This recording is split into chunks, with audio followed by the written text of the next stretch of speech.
México, un país en el que la violencia contra la mujer y el abuso sexual se encuentran naturalizados. 9 mujeres asesinadas diariamente, de acuerdo con la ONU. 6 de cada 10 sufren violencia según datos del INEGI. Y nuestro país, el primer lugar en el mundo en abuso sexual infantil, de acuerdo con la OCDE.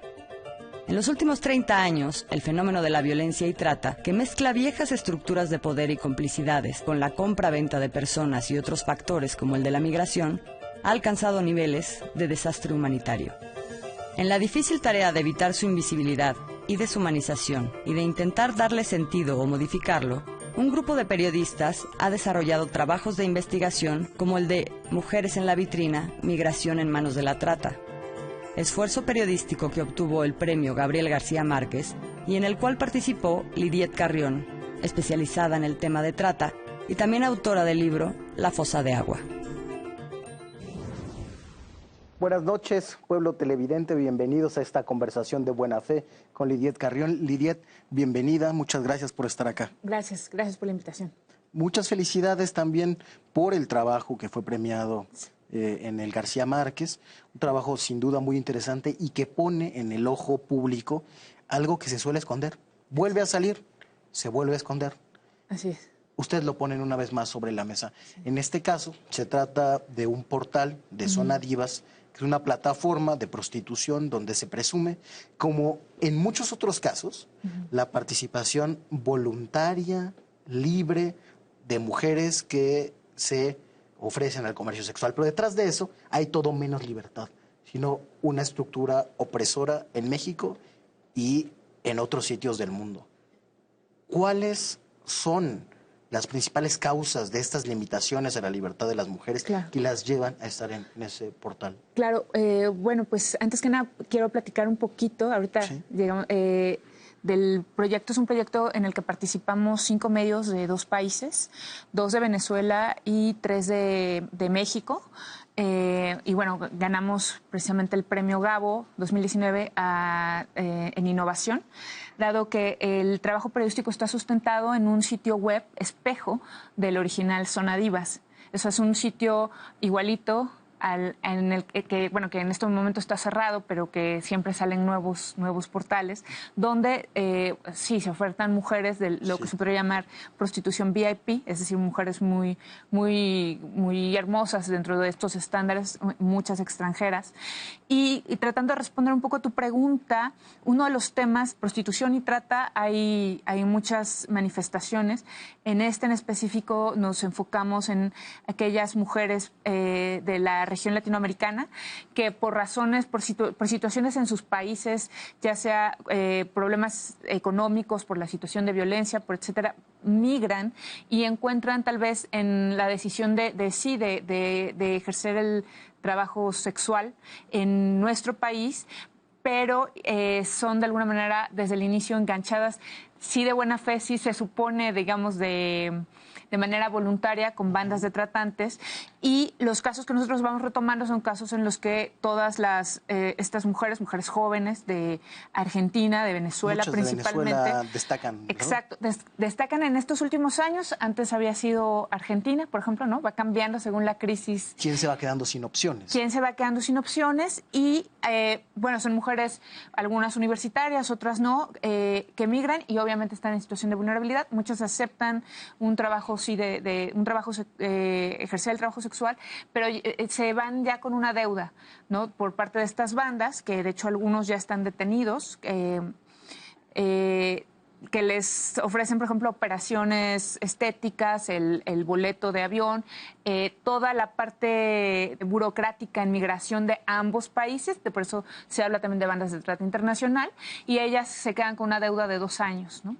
Las mafias de las burocracias de migración son de larga data. ¿Ahí siguen? ¿Es posible rastrear? Nosotros no logramos llegar a eso, más que algunos datos. Por ejemplo, conseguimos las cartas por las que fueron saliendo las jóvenes. Las jóvenes de Venezuela, eso lo logramos conseguir, y algunos testimonios de mujeres que escaparon porque una vez que llegaron aquí se encontraron con que no había ningún tipo de libertad. Quiero aclarar que en muchos casos hay otros testimonios que dicen: yo sí pagué mi deuda a los 2 años y fui libre, pero también terminaron... Yo me solitas Zona Divas, ¿hay eso? Hay eso.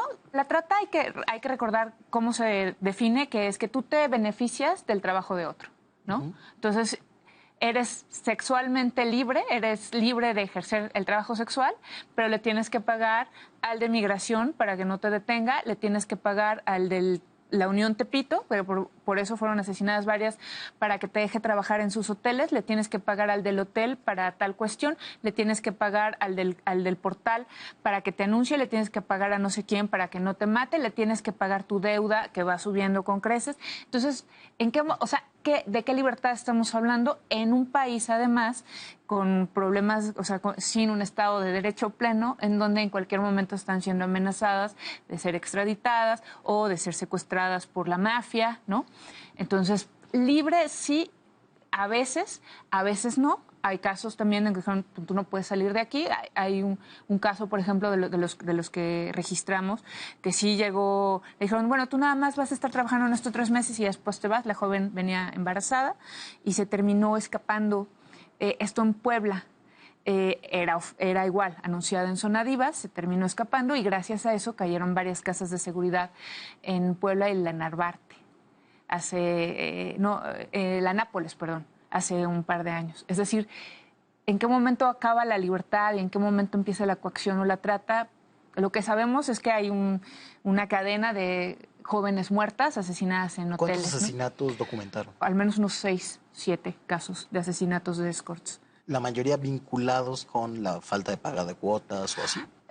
Bueno, está, por ejemplo, un caso muy famoso que de alguna manera es como el hilo conductor del proyecto, que es el de Kenny Finol, ¿no? Una joven venezolana que llega aquí, termina siendo pareja del Brian, que es un sicario de la Unión Tepito, y quien termina, primero la muele a golpes y ella saca un video diciendo, ya déjame irme a mi país, etcétera. Al final decide, o por X razón no se va, y lo siguiente que sabemos es que aparece muerta, torturada en Ecatepec, ¿no? Ahí, más que un tema de derecho de piso, no sabemos qué pasa, ¿no? Porque pues también hay un momento en el que se mezclan muchas cosas, ¿no? Es un momento, hay un montón de violencia estructural. Exacto. Que está detrás. Y además llegan a un lugar donde están completamente desafiliadas y sin redes de apoyo. Entonces, la libertad con la que se puede hacer eso es más que ilusoria. Exacto. Es toda una violencia estructural desde los países de origen, ¿no? Que es capitalizada por grupos que están también documentados. Por el caso, por ejemplo, de Zona Divas, los portales que funcionan de esta manera, también está en el reportaje.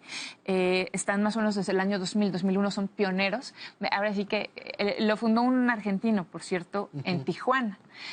Son pioneros entre comillas, ¿no? el impulso empresarial en la prostitución a través de Internet, y hicieron una cantidad de dinero impresionante. Se sabe, en ese momento tuvieron casas, también están narrados, parte como del histórico del reportaje, casas en Monterrey. Lidia Cacho retomó algunas cosas en sus libros, de hecho, ¿no?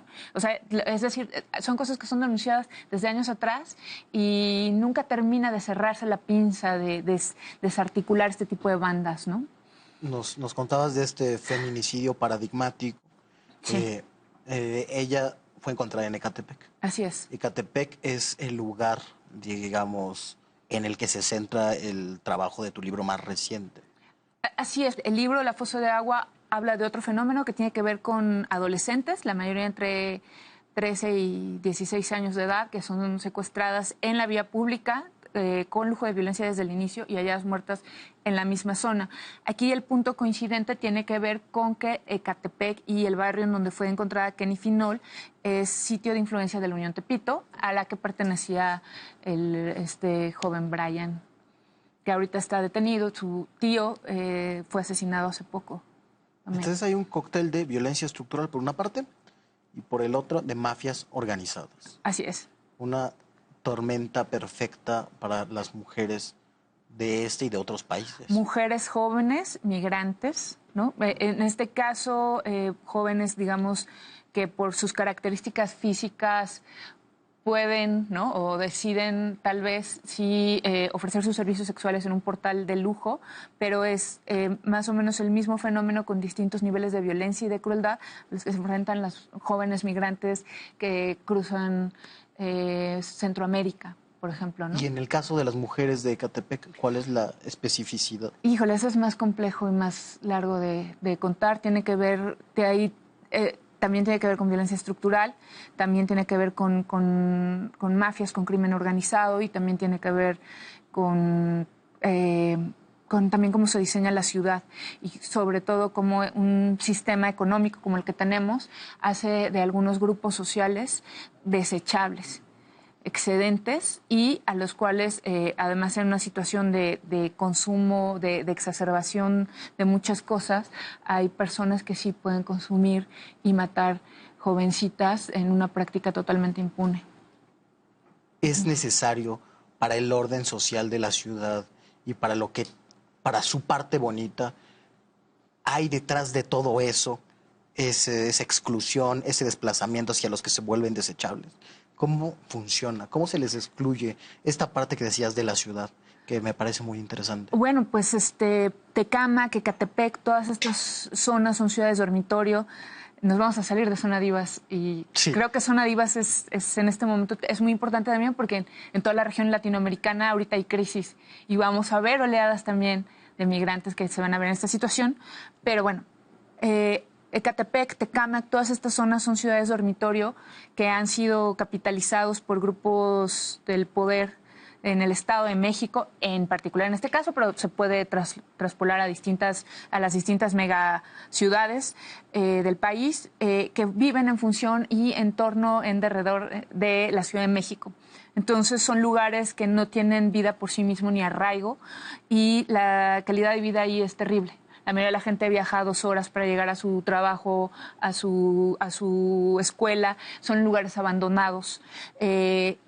Y que además son un negocio de muchas, por ejemplo, de las constructoras, negocio por ejemplo, de Antorcha Campesina, que les vende hasta el agua, el servicio de desasolve, en fin, muchas cosas. Y en esos lugares de extrema violencia es obviamente un caldo de cultivo muy importante para reclutar jóvenes al crimen organizado, pero además para hacer crecer tanto mujeres como hombres en una situación de precariedad y abandono absoluto. Muchos de estos jóvenes deciden, la única forma que tienen de articular su poder es a través de la violencia. Es la ausencia casi total de comunidad. Sí, no hay comunidad.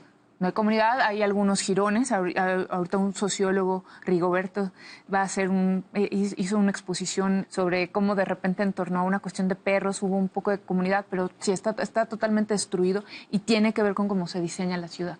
¿Con los espacios? Con los espacios y bueno, el tema que nunca se debe olvidar, que es la desigualdad económica y social, ¿no?